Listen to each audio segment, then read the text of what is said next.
চ্যানেলের পক্ষ থেকে একটা নতুন ভিডিও নিয়ে এসেছি, খুব ইন্টারেস্টিং ভিডিও, সেটা হচ্ছে রাজ্য। তো আমরা আজকের আলোচনার পরবর্তী পর্যায়ে আলোচনা করব যে রাজ্য কিভাবে তৈরি হয়, রাজ্য কি কি উপকার আপনার জীবনে দিতে পারবে এবং তৈরি হবে কিনা সেই ব্যাপারে। তো প্রথমে আসি রাজ্য জিনিসটা।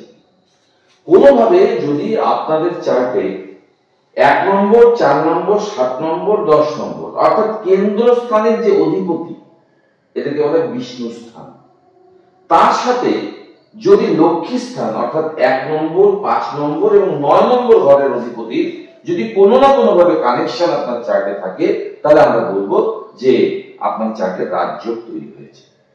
এবার রাজ্য যদি আপনার জীবনে অ্যাক্টিভেট হয়, সেই সময় আপনার জীবনে প্রচুর পরিমাণে অর্থের আগমন ঘটবে। আপনার মানে সমাজে যে আপনার সম্মানবোধ সেটা অনেকাংশে বৃদ্ধি পাবে। একটা লাইফ যেন একটা সাংঘাতিক মোড় বা সাংঘাতিক পরিবর্তন আপনার জীবনে চলে আসে। তো আমরা আলোচনার প্রথমেই আমরা দেখে নিই যে এই চার্টে বিষ্ণু স্থানের অধিপতি কার।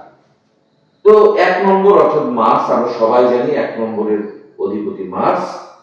মুন 4 নম্বরের অধিপতি ভেনাস এবং 10 নম্বরের অধিপতি স্যাটার্ন। এরা হচ্ছে সবাই বিষ্ণু স্থানের অধিপতি।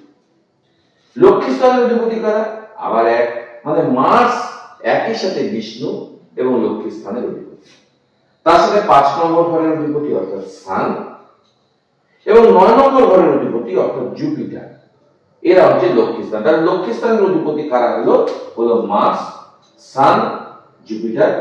বিষ্ণু স্থানের অধিপতি কারা? Mars, Moon, Venus, Saturn. এবার কোনোভাবে এই বিষ্ণু স্থানের অধিপতির সাথে যদি লক্ষ্মী স্থানের অধিপতির কম্বিনেশন ঘটে, তাহলে আমরা বলবো যে আপনার রাজ্য আছে। এবার এই যে কম্বিনেশন হবে, সেই কম্বিনেশনের আবার 4টি ধাপ। প্রথম ধাপটি কি? প্রথম ধাপটা যেমন আমরা দেখতে পাচ্ছি যে পঞ্চম ঘরে মার্সের সাথে স্যাটার্নের একটা সংযোগ ঘটেছে, এটাকে বলা হয় জুটি, যখন এক ঘরে থাকছে বা কনজাংশন। মার্স এক্ষেত্রে আমরা লক্ষ্মী স্থানের অধিপতি হলাম। স্যাটার্ন হচ্ছে বিষ্ণু স্থানের অধিপতি, অর্থাৎ লক্ষ্মী স্থানের অধিপতি এবং বিষ্ণু স্থানের অধিপতি কনজাংশন হয়েছে, জুটি হয়েছে, একই ঘরে দুজনে বসেছে। এটা একটা গুরুত্বপূর্ণ রাজ্য তৈরি হয়েছে। 2 নম্বর কি? 2 নম্বর হচ্ছে রাশি পরিবর্তন। কিভাবে রাশি পরিবর্তন? এখানে দেখুন, এই যে সান, এখানকার যে অধিপতি সান, সে চলে গেছে স্যাটার্নের। স্যাটার্ন বিষ্ণু স্থানের অধিপতি আমরা দেখতে পাচ্ছি। আবার বিষ্ণু স্থানের অধিপতি সেই স্যাটার্ন চলে আসছে সানের। তাহলে কোনো না কোনো ভাবে আপনারা বুঝতেই পারছেন, সান চলে গেছে শনির ঘরে বা স্যাটার্নের ঘরে, শনি বা স্যাটার্ন চলে আসছে সানের ঘরে। এটাকে বলা হচ্ছে রাশি পরিবর্তন। তাহলে এখানে সান এবং স্যাটার্নেরও কিন্তু একটা রাজ্য তৈরি হয়েছে। এবার কি? এবার হচ্ছে পারস্পরিক দৃষ্টি। কিরকম দৃষ্টি?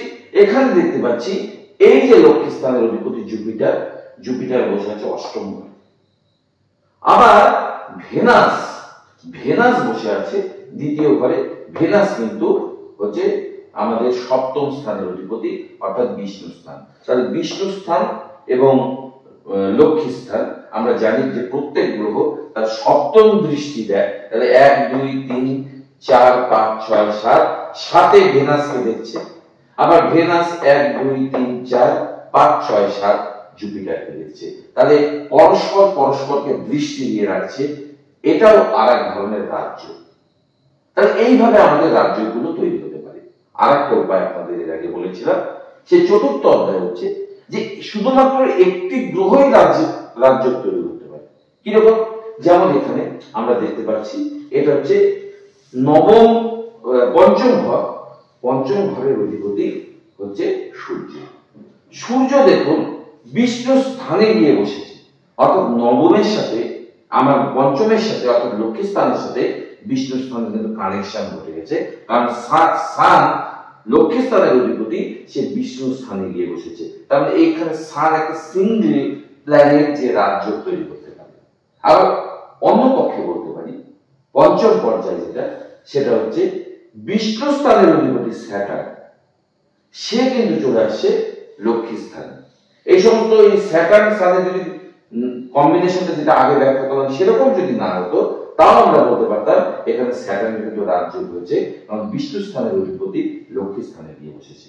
তার মানে একটা সিঙ্গেল প্ল্যানেটও আপনাদের কিন্তু রাজযোগ দিতে পারে। দেখা গেল এই সমস্ত চার্টগুলো এরকম ছিল না, এই ধরনের গল্পগুলো ছিল না, শুধু এখানে সান দিয়ে বসেছে, কারোর সাথে কম্বিনেশন নেই। তখন আমরা কি বলতাম যে না ভাই আমাদের তো এখানে কোনো কানেকশন হচ্ছে না, রাজযোগ নেই। না, রাজযোগ আছে। সান একা রাজযোগ দিতে পারছে, কারণ সান হচ্ছে লক্ষ্মী স্থানের অধিপতি, সে কোথায় গিয়েছে, সে বিষ্ণু স্থানে গিয়ে বসেছে। তাহলে এইভাবে আমরা দেখতে পেলাম যে 5 ভাবে আমাদের রাজযোগ তৈরি হচ্ছে। এবার রাজযোগ যে তৈরি হচ্ছে, রাজযোগ তৈরি হলে কখন আমরা সেই ফলটা পাবো? অনেকের চার্টে দেখা যায় যে প্রচুর 2টা 3টা রাজযোগ আছে, অথচ সে রাজযোগের ফল পাচ্ছে না। তখন বলছে না, অ্যাস্ট্রোলজি এগুলো মিথ্যা, এগুলো ব্যর্থ। আসলে তখনই ঘটবে যখন আপনাদের সেই গ্রহের দশা আসে। যেমন কোনোভাবে যদি এই যে চার্টে যখন আপনার স্থানের দশা আসবে, তখনই আপনি রাজযোগের ফলটা পাবেন। এবার দেখা গেল আমার সারা জীবনে স্থানের যোগ আসলো না, তাহলে তো আমার চার্টে রাজযোগ থাকা অবস্থাতেও আমি বলতে পারবো না যে আমাদের রাজযোগের ফল হবে। 2 নম্বর পদক্ষেপটা কি? 2 নম্বর পদক্ষেপটা হচ্ছে যে কোনোটা রাজযোগ দিতে দেবে তাকে কিন্তু স্ট্রং হতে হবে। সে যদি স্ট্রং না হয় তাহলে রাজযোগের ফল সেই পরিমাণে পাওয়া যাবে না। এই হলো আমাদের রাজযোগ সম্পর্কে আজকে প্রথম পার্ট আমরা আলোচনা করলাম। দ্বিতীয় দিন আরো বিস্তৃতভাবে রাজযোগে আপনারা কিভাবে আপনাদের জীবনে যে গুরুত্বপূর্ণ একটা পদাধিকার পেতে পারেন বা অর্থ কি করে আপনাদের জীবনে অনেক পরিমাণে বাড়তে পারে, সেই নিয়ে রাজযোগের সেকেন্ড পার্ট আমরা পরবর্তী দিনে আলোচনা করব। আজকে এখানেই রাখছি।